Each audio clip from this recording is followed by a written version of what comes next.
صدر مملکت آصف علی زرداری اور وزیر اعظم شہباز شریف نے قوم کو سال نو کی مبارکباد دیتے ہوئے اس امید کا اظہار کیا ہے کہ نیا سال پاکستان کے لیے خوشحالی، امن اور ترقی کا سال ہو۔ صدر آصف علی زرداری نے قوم اور عالمی برادری کو سال نو کی مبارکباد دیتے ہوئے ملک و قوم کی ترقی و خوشحالی کی دعا کی۔ انہوں نے نئے سال کے دوران نوجوانوں پر سرمایہ کاری کرنے، غریبوں کی ترقی پر توجہ مرکوز کرنے اور ماضی سے سبق حاصل کرنے کی ضرورت پر زور دیا۔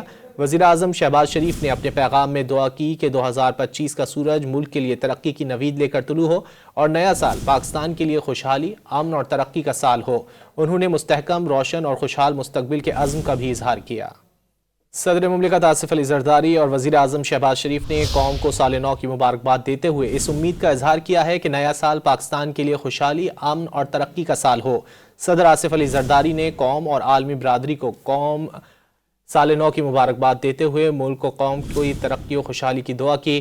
انہوں نے نئے سال کے دوران نوجوانوں پر سرمایہ کاری کرنے، غریبوں کی ترقی پر توجہ مرکوز کرنے اور ماضی سے سبق حاصل کرنے کی ضرورت پر زور دیا۔ وزیر اعظم شہباز شریف نے اپنے پیغام میں دعا کی کہ 2025 کا سورج ملک کے لیے ترقی کی نوید لے کر طلوع ہو اور نیا سال پاکستان کے لیے خوشحالی، امن اور ترقی کا سال ہو۔